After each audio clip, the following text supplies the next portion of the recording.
जय हिंद दोस्तों। आज के इस इम्पॉर्टेंट लेक्चर में हम सभी डिस्कस करने वाले हैं 25 अगस्त 2025 के करंट अफेयर्स को। तो आप इस पूरे लेक्चर को बहुत ही ध्यान से लास्ट तक जरूर देखिएगा। लास्ट में आपसे एक क्वेश्चन पूछा जाएगा जिसका आंसर कमेंट बॉक्स में बताना है। तो चलिए आज के पहले और इम्पॉर्टेंट क्वेश्चन को डिस्कस करते हैं। WHO यानी वर्ल्ड हेल्थ ऑर्गेनाइजेशन ने नेपाल को किस बीमारी से मुक्त घोषित किया है? तो अभी हाल ही में WHO के द्वारा नेपाल को रूबेला रोग से मुक्त घोषित किया गया है।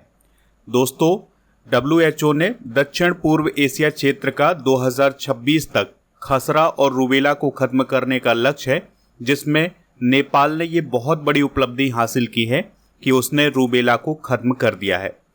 रूबेला रोग की अगर हम बात करें तो इसे जर्मन खसरा नाम से भी जाना जाता है और ये खासकर बच्चों में और जो गर्भवती महिलाएं होती हैं उनमें हो सकता है, उनमें ये गंभीर रूप से हो सकता है। और ये किस वायरस के कारण फैलता है? तो ये रूबेला वायरस के कारण फैलता है और इसे वैज्ञानिक रूप से रूबी वायरस भी बोला जाता है।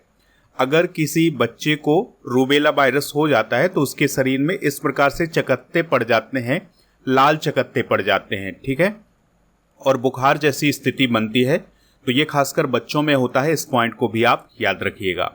नेपाल की बात कर लेते हैं तो नेपाल हमारा पड़ोसी देश है। काठमांडू इसकी राजधानी है। राष्ट्रपति हैं रामचंद्र पौडेल। पीएम की बात करें तो केपी शर्मा ओली यहाँ के वर्तमान में पीएम है। नेपाली रुपया यहाँ की करेंसी है। भारत के 5 राज्य ऐसे हैं जिनकी सीमा नेपाल से लगती है। तो इसमें उत्तर प्रदेश है, झारखंड है, उत्तराखंड है, बिहार है, पश्चिम बंगाल है और सिक्किम है, ठीक है। यहाँ पर आप नेपाल की लोकेशन देख सकते हैं। ये उत्तराखंड, ये उत्तर प्रदेश और ये है बिहार और ये है पश्चिम बंगाल और ये है सिक्किम। यहाँ पर बात हुई थी WHO की, तो WHO के बारे में भी डिस्कशन करते हैं। तो WHO को वर्ल्ड हेल्थ ऑर्गेनाइजेशन बोला जाता है। इसकी स्थापना हुई थी 7 अप्रैल 1948 को। जेनेवा स्विट्जरलैंड में इसका हेडक्वार्टर है। वर्तमान में इसके मेंबर हैं 194। इसके अलावा 2 इसके संबद्ध सदस्य भी हैं। इसके महानिदेशक हैं डॉक्टर टेड्रोस एडहनोम घेब्रेयेसस, जो कि इथियोपिया देश के हैं। यहाँ पर आप उन्हें देख भी सकते हैं। अगला क्वेश्चन है डूरंड कप 2025 का विजेता कौन बना है? यानी डूरंड कप 2025 किसने जीता है? तो north east United football club ने डूरंड कप 2025 जीता है।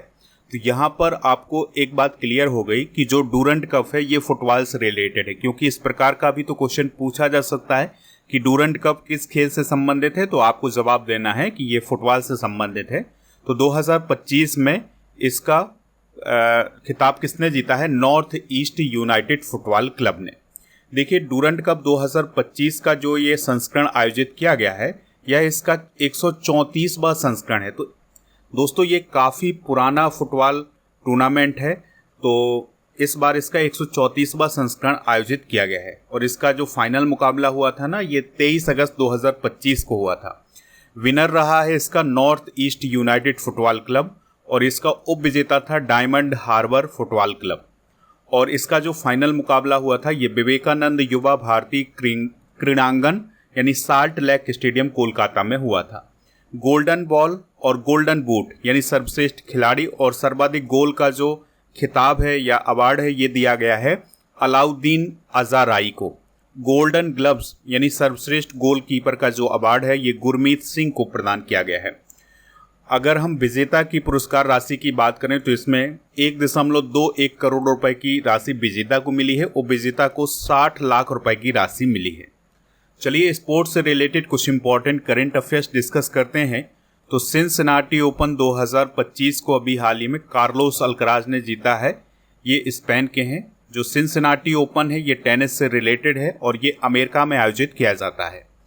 वहीं अगर हम महिला वर्ग की बात करें तो महिला वर्ग में इसे इगा स्विएटेक ने जीता है, जो कि पोलैंड की है। पहला शतरंज ई स्पोर्ट विश्व कप 2025 जीता है मैग्नस कार्लसन ने। फिडे महिला शतरंज विश्व कप 2025 जीता है दिव्या देशमुख ने। महिला यूरो कप 2025 जीता है इंग्लैंड ने। मेजर लीग क्रिकेट 2025 का खिताब जीता है MI न्यूयॉर्क ने। विंबलडन का खिताब जीता था इगा स्विएटेक ने। महिला वर्ग में ये पोलैंड की हैं और पुरुष वर्ग में ये खिताब जीता था जेनिक सिनर ने, ये इटली के हैं। आईपीएल 2025 किसने जीता है? आरसीबी ने। और एनसी क्लासिक 2025 खिताब जीता है नीरज चोपड़ा ने। अगला क्वेश्चन है विश्व प्रतिस्पर्धात्मकता रैंकिंग 2025 यानी वर्ल्ड कॉम्पिटिटिवनेस रैंकिंग 2025 में भारत की रैंक क्या है या भारत किस स्थान पर है? तो भारत 41वें स्थान पर है या इसकी रैंक 41 है। तो दोस्तों इस रैंकिंग को international institute for management development यानी IMD के द्वारा लॉन्च किया गया है और इसमें सरकारों और निजी क्षेत्रों के लिए एक वार्षिक रिपोर्ट जारी की जाती है जो किसी अर्थव्यवस्था की प्रतिस्पर्धात्मकता का आकलन करती है, यानी कि कौन सी अर्थव्यवस्था अन्य देशों के साथ कितनी प्रतिस्पर्धा कर रही है, किस प्रकार से वो आगे बढ़ रही है, इन सभी को देखा जाता है। तो इसमें GDP को तो देखा ही जाता है, इसके अलावा राजनीतिक, सामाजिक और सांस्कृतिक चीज़ों को भी देखा जाता है कि ये किस प्रकार से आगे बढ़ रहा है। तो भारत इस मामले में किस स्थान पर है? 41वें स्थान पर है। 2025 की रैंकिंग में 69 देश शामिल किए गए थे। ठीक है, अगर हम टॉप 3 देशों की बात करें तो पहले स्थान पर स्विट्जरलैंड है और दूसरे स्थान पर सिंगापुर है, तीसरे स्थान पर हांगकांग है। भारत की रैंक 69 देशों में 41 है, जबकि 2024 में 39वां स्थान था भारत का। देखिए वर्ष 2025 में 3 नए देश शामिल किए गए हैं, इसमें केन्या, नामीबिया और ओमान है। तो ये 3 देश भी आप नोट कर सकते हैं। बात करते हैं international institute for management development यानी IMD की। तो इसकी स्थापना 1990 में हुई थी। लुसाने स्विट्जरलैंड में हेडक्वार्टर है और यह संस्था हर साल विश्व प्रतिस्पर्धात्मकता रैंकिंग को लॉन्च करती है। और दोस्तों IMD के जो कैंपस हैं वो लुसाने स्विट्जरलैंड में तो है ही, इसके अलावा सिंगापुर और शेंजन चाइना में भी हैं। और यह एक विश्व प्रसिद्ध बिजनेस स्कूल है जो नेतृत्व और मैनेजमेंट में उत्कृष्टता को बढ़ावा देता है। ठीक है, तो ये काफ़ी इंपॉर्टेंट जानकारी है IMD के बारे में। अगला क्वेश्चन है इसरो का लक्ष्य किस वर्ष तक भारतीय अंतरिक्ष स्टेशन यानी BAS का मॉड्यूल लॉन्च करना है? आंसर हो जाएगा 2028। तो यहाँ पर आपको याद रखना है कि इसरो का जो लक्ष्य है 2028 तक भारतीय अंतरिक्ष स्टेशन का मॉड्यूल लॉन्च करना है। भारतीय अंतरिक्ष स्टेशन लॉन्च नहीं करना है, इसका मॉड्यूल लॉन्च करना है। ठीक है, तो 2028 तक भारतीय अंतरिक्ष स्टेशन का मॉड्यूल लॉन्च किया जाएगा और 2035 तक भारतीय अंतरिक्ष स्टेशन को पूरी तरह से चालू किया जाएगा। तो ये लक्ष्य रखा है इसरो ने। तो अभी क्या हुआ था कि राष्ट्रीय अंतरिक्ष दिवस 2025 जो कि 23 अगस्त को मनाया गया है, तो इसमें इसरो ने दिल्ली में भारतीय अंतरिक्ष स्टेशन का एक मॉडल का अनावरण किया है। इस प्रकार का मॉडल दिख रहा था, यानी कि आने वाले समय में इस प्रकार हमारा जो भारतीय अंतरिक्ष स्टेशन है ये दिखने वाला है। ठीक है, और दोस्तों इसका उद्देश्य क्या है, यानी कि ये जो मॉड्यूल लॉन्च किया जाएगा 2028 में, इसका उद्देश्य है स्वदेशी अनुसंधान, माइक्रोग्रेविटी अध्ययन और मानव अंतरिक्ष मिशनों के लिए तकनीकी का परीक्षण करना। दोस्तों इसरो के कुछ इम्पॉर्टेंट मिशन डिस्कस करते हैं। जैसे आर्यभट्ट लॉन्च किया गया था 1975 में, ये भारत का पहला सैटेलाइट था। रोहिणी RS-1 1980 में लॉन्च किया था, यह पहला भारत में निर्मित और लॉन्च किया गया सैटेलाइट था। एप्पल 1981 में लॉन्च हुआ था, यह पहला संचार सैटेलाइट था। और चंद्रयान फर्स्ट ये 2008 में लॉन्च हुआ था, तो इसने चंद्रमा पर पानी की खोज की पुष्टि की थी। 2019 में चंद्रयान 2 लॉन्च किया गया था, तो इसकी जो लैंडिंग थी ये असफल रही, लेकिन इसका जो ऑर्बिटर था ये सफल रहा। चंद्रयान 3 ये 2023 में लॉन्च हुआ था, तो चंद्रमा के दक्षिणी ध्रुव पर इसने सफल लैंडिंग की थी और भारत चंद्रमा के दक्षिणी ध्रुव पर सफल लैंडिंग करने वाला पहला देश बना था। मंगलयान 2013 में लॉन्च हुआ था, यह भारत का पहला मंगल मिशन था। आदित्य L1 2023 में लॉन्च हुआ था, तो ये सूर्य के कोरोना और सौर हवाओं के अध्ययन करने के लिए लॉन्च किया गया था। गगनयान मिशन आने वाले समय में लॉन्च किया जाएगा, तो यह भारत का पहला मानव युक्त अंतरिक्ष मिशन होगा। अगला क्वेश्चन है सर्जियो गोर किस देश के भारत में राजदूत बने हैं? काफ़ी इंपॉर्टेंट क्वेश्चन है। आंसर हो जाएगा अमेरिका, यानी कि अमेरिका के भारत में राजदूत कौन बनाए गए हैं? सर्जियो गोर बनाए गए हैं। तो डोनाल्ड ट्रंप ने सर्जियो गोर को भारत में अमेरिका का राजदूत बनाया है। इसके अलावा उन्हें दक्षिण एवं मध्य एशियाई मामलों के लिए विशेष दूत भी नियुक्त किया है। तो ये 2 प्रमुख जिम्मेदारी दी हैं डोनाल्ड ट्रंप ने सर्जियो गोर को। ठीक है, तो ये है सर्जियो गोर और ये है डोनाल्ड ट्रंप बनाया गया है। चलिए हाल फिलहाल में कुछ राजदूत जो नियुक्त किए गए हैं उनको एक बार रिवाइज कर लेते हैं। तो जो एलियाबती लौंग कुमार हैं ये उत्तर कोरिया में भारत के राजदूत बने हैं। अनुराग भूषण स्वीडन में, जितेंद्र पाल सिंह इजराइल में, दिनेश भाटिया ब्राज़ील में, अजित विनायक गुप्ते इजिप्ट में, अरुण गोयल क्रोएशिया में, विनय मोहन क्वात्रा अमेरिका में, विनय कुमार रसिया में, संतोष झा श्रीलंका में भारत के राजदूत बनाए गए हैं। अगला क्वेश्चन है बिहार के ओंटा सिमरिया गंगा पुल का उद्घाटन किसने किया है? तो ये उद्घाटन किसने किया है? नरेंद्र मोदी जी ने किया है। तो दोस्तों इसका उद्घाटन कहाँ पर किया गया है? गया में। तो बिहार के गया में इसका उद्घाटन किया गया है। इसकी कनेक्टिविटी की बात करें तो यह पटना के मोकामा को बेगूसराय से जोड़ता है। लंबाई कितनी है? 1.865 किलोमीटर, यानी कि इसकी लंबाई इतनी है इस पुल की। और ये भारत का सबसे चौड़ा एक्स ट्राजोड पुल है जो कि 34 मीटर चौड़ा है। और स्थान यानी ये किस नेशनल हाईवे पर है? तो ये NH31 पर स्थित है। इसकी लागत जो है वो 1870 करोड़ रुपए से अधिक है। यह 70 वर्ष से अधिक पुराने राजेंद्र सेतु की जगह लेगा, जिससे यातायात की भीड़ कम होगी और बेहतर कनेक्टिविटी होगी। तो ओंटा सिमरिया गंगा पुल किस राज्य में बनाया गया है? ये बनाया गया है बिहार में। अगला क्वेश्चन है भारत का पहला पूर्णतः डिजिटल साक्षर राज्य कौन बना है? आंसर हो जाएगा केरल। ठीक है, तो जो केरल है वो भारत का पहला पूर्णतः डिजिटल साक्षर राज्य बन गया है। डिजिटल साक्षर राज्य बनने का मतलब ये है कि जो केरल के नागरिक हैं वो स्मार्टफोन चलाना जानते हैं, ऑनलाइन सेवाओं का उपयोग करना जानते हैं, ईमेल भेजना, डिजिटल भुगतान करना, इस प्रकार की जो बेसिक चीज़ें हैं वो जानते हैं। ठीक है, इसी के आधार पर केरल ने ये कहा है कि जो केरल है ये भारत का पूर्णतः डिजिटल साक्षर राज्य बन गया है। तो अभी सर्वे किया गया था केरल में, और जिसमें 1.5 करोड़ व्यक्तियों पर यह सर्वे किया गया था, जिसमें 83.46 लाख परिवार शामिल हुए थे। और इसी के आधार पर यह कहा गया है कि जो केरल है ये भारत का पूर्णतः डिजिटल साक्षर राज्य बन गया है। 2025 की कुछ प्रथम घटनाएं आपको याद रखनी है, जैसे भारत का पहला पूर्णतः महिला संचालित स्वच्छ स्ट्रीट फूड हब मौली कहाँ पर स्थापित किया गया है? मुंबई में। जयपुर के रामगढ़ बांध इलाके में देश का पहला ड्रोन के जरिए कृत्रिम बारिश का पायलट प्रोजेक्ट अभी हाल ही में शुरू किया गया है। किशोर न्याय अधिनियम 2015 के तहत सांकेतिक भाषा विशेषज्ञों को पैनल में शामिल करने वाला पहला राज्य कौन बना है? पंजाब। भारत का पहला make in India green hydrogen plant कहाँ पर स्थापित किया गया है? गुजरात में। पहला शतरंज ई स्पोर्ट्स विश्व कप कौन जीता है? मैग्नस कार्लसन, ये नॉर्वे के शतरंज खिलाड़ी हैं। सरकारी कर्मचारी हेतु सबैटिकल लीव योजना शुरू करने वाला पहला स्टेट कौन है? सिक्किम। अगला क्वेश्चन है सूर्य नामक AI मॉडल को किस संगठन ने डेवलप किया है? आंसर हो जाएगा नासा और IBM।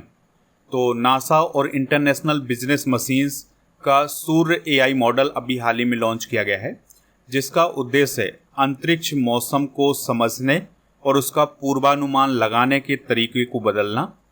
इसको डेवलप किया है नासा और इंटरनेशनल बिजनेस मशीन्स के सहयोग से इसको डेवलप किया गया है।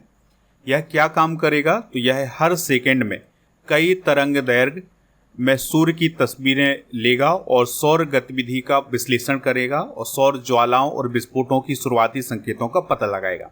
यानी हम ये कह सकते हैं कि नासा और इंटरनेशनल बिजनेस मशीन यानी IBM के द्वारा ये जो सूर्य AI मॉडल लॉन्च किया गया है, इसका उद्देश्य होगा सूर्य का अध्ययन करना और सूर्य की जो गतिविधियां हैं उनको ऑब्जर्व करना, उन पर नेक्स्ट क्वेश्चन है उत्तर प्रदेश का पहला ग्रीन हाइड्रोजन प्लांट किस शहर में स्थापित किया गया है? तो यह गोरखपुर में स्थापित किया गया है। इसका उद्घाटन किसने किया है? मुख्यमंत्री योगी आदित्यनाथ जी ने। इसको डेवलप किसने किया है? टोरेंट पावर और टोरेंट गैस ने। इसकी क्षमता है हर साल 72 टन ग्रीन हाइड्रोजन का प्रोडक्शन करना। दोस्तों यहाँ से जो ग्रीन हाइड्रोजन का प्रोडक्शन होगा उसे प्राकृतिक गैस में मिलाकर के घरों में भेजा जाएगा, CNG स्टेशनों और उद्योगों में भेजा जाएगा। ठीक है, जहाँ पर इसका इस्तेमाल किया जाएगा। उत्तर प्रदेश करंट अफेयर्स की बात करें तो महायोगी गुरु गोरखनाथ आयुष विश्वविद्यालय का उद्घाटन अभी हाल ही में गोरखपुर में किया गया है। उत्तर प्रदेश ने पूर्व अग्निवीरों के लिए 20% पुलिस आरक्षण को मंजूरी दी है। कानपुर में घाटमपुर ताप विद्युत परियोजना का उद्घाटन अभी हाल ही में किया गया है। जवाहरपुर ताप विद्युत परियोजना का उद्घाटन एटा जिले के मलावन गांव में किया गया है। उत्तर प्रदेश में इको टूरिज्म को बढ़ाने के लिए बफर से सफर योजना शुरू की गई है। उत्तर प्रदेश की पहली डबल डेकर इलेक्ट्रिक बस का शुभारंभ लखनऊ में किया गया है। भारत की पहली विस्टाडोम जंगल सफारी ट्रेन उत्तर प्रदेश में शुरू की गई है। उत्तर प्रदेश ने विश्व बैंक के साथ मिलकर यूपी एग्रीज और एआई प्रज्ञा पहल शुरू की है। नेक्स्ट क्वेश्चन डिस्कस करते हैं। राष्ट्रीय अंतरिक्ष दिवस 2025 की थीम क्या है या इसका विषय क्या है? आंसर हो जाएगा आर्यभट्ट से गगनयान, प्राचीन ज्ञान से अनंत संभावनाओं तक। तो ये 2025 के नेशनल स्पेस डे की थीम है, तो इस थीम को नोट जरूर करें। तो दोस्तों, आपको ये याद रखना है कि जो राष्ट्रीय अंतरिक्ष दिवस है ये 23 अगस्त को ही क्यों मनाया जाता है, क्योंकि 23 अगस्त 2023 को चंद्रयान 3 का जो विक्रम लैंडर था ये चंद्रमा के दक्षिणी ध्रुव पर उतरा था, इसने सफल लैंडिंग की थी। तो इसी घटना को याद करने के लिए ही 23 अगस्त को राष्ट्रीय अंतरिक्ष दिवस मनाया। तो दोस्तों, ये थे आज के करंट अफेयर्स के क्वेश्चन। आप हमारे स्टडी करके ऐप को इंस्टॉल कर लें, जहां पर आपको लास्ट 6 मंथ के करंट अफेयर्स की ई बुक और मंथली करंट अफेयर्स की ई बुक मिल जाएगी, हिंदी और इंग्लिश दोनों मीडियम में। इसके अलावा ईयरली करंट अफेयर्स की ई बुक भी आपको ऐप पर ही मिलेगी। ऐप पर दोस्तों कोर्स एंड पीडीएफ वाला ऑप्शन मिलेगा, जहां पर राजा गुप्ता सर का जो अर्जुन जीएस फाउंडेशन बैच है ये मिल जाएगा। इस बैच को ज्वाइन कर सकते हैं, तो उसके लिए कूपन कोड यूज करना है आज़ादी 400, तो आपको इसमें छूट मिल जाएगी। इसकी जो वैलिडिटी है वो 3 साल की है। GK GS foundation complete online batch भी आपको ऐप पर ही मिलेगा, तो इसको भी ज्वाइन कर लें। चलिए अब हम करते हैं कल के करंट अफेयर्स को रिवाइज। भारतीय सेना द्वारा समन्वय शक्ति अभ्यास 2025 कहाँ शुरू हुआ है? तिनसुकिया में, जो कि असम में है। उधमपुर रेलवे स्टेशन का नाम बदलकर किसके नाम पर रखा गया है? शहीद कैप्टन तुषार महाजन के नाम पर। दिल्ली का नया पुलिस आयुक्त किसे बनाया गया है? सतीश गोलचा को। जेम्स वेब स्पेस टेलीस्कोप द्वारा खोजे गए यूरेनस के नए उपग्रह का क्या नाम है? S2025U1। ईरान के सस्टेनेबल पावर 1404 नामक मिसाइल अभ्यास का आयोजन कहाँ किया गया है? उत्तरी हिंद महासागर और ओमान सागर में। श्रमश्री योजना किस राज्य में शुरू की गई है? पश्चिम बंगाल। फुटबॉल इतिहास में 3 बार PFA player of the year पुरस्कार किसने जीता है? मोहम्मद सलाह। हाल ही में श्रीलंका के किस पूर्व राष्ट्रपति को गिरफ्तार किया गया है? रानिल विक्रमसिंघे। त्रिवेणी राय की फिल्म का नाम क्या है जिसे बुसान इंटरनेशनल फिल्म फेस्टिवल 2025 के लिए चुना गया है? Safe of momo. हस्तशिल्प और हथकरघा केंद्र द कुंज का उद्घाटन किसने किया है? गिरिराज सिंह ने। दोस्तों, आज के जनरल नॉलेज के पिटारे में हम डिस्कस करेंगे भारत के प्रमुख कृषि अनुसंधान संस्थाएं और उनके मुख्यालय। जैसे भारतीय कृषि अनुसंधान परिषद का मुख्यालय नई दिल्ली में है। भारतीय कृषि अनुसंधान संस्थान यानी IARI का मुख्यालय नई दिल्ली में है। भारतीय मृदा विज्ञान संस्थान का मुख्यालय भोपाल मध्य प्रदेश में। भारतीय बागवानी अनुसंधान संस्थान का मुख्यालय बेंगलुरु में। राष्ट्रीय केला अनुसंधान केंद्र का मुख्यालय त्रिची तमिलनाडु में। राष्ट्रीय अंगूर अनुसंधान केंद्र का मुख्यालय पुणे महाराष्ट्र में। राष्ट्रीय लीची अनुसंधान केंद्र का मुख्यालय मुजफ्फरपुर बिहार में। राष्ट्रीय अनार अनुसंधान केंद्र का मुख्यालय सोलापुर महाराष्ट्र में। राष्ट्रीय ऊंट अनुसंधान केंद्र का मुख्यालय है बीकानेर राजस्थान में। राष्ट्रीय अश्व अनुसंधान केंद्र का मुख्यालय है हिसार हरियाणा में। तो ये हैं भारत की प्रमुख कृषि अनुसंधान संस्थाएं और उनके मुख्यालय। कल के करंट अफेयर्स में आपसे ये पूछा गया था कि इंग्लैंड और वेल्स की सबसे कम उम्र की सॉलिसिटर कौन बनी है, तो उनका नाम है कृसांगी मेश्राम। तो लगभग सभी लोगों ने इसका आंसर बताया हुआ है। आज आपके लिए क्वेश्चन है, डूरंड कप किस खेल से संबंधित है? जो भी इसका राइट आंसर हो कमेंट बॉक्स में आप हमें ज़रूर बताएं।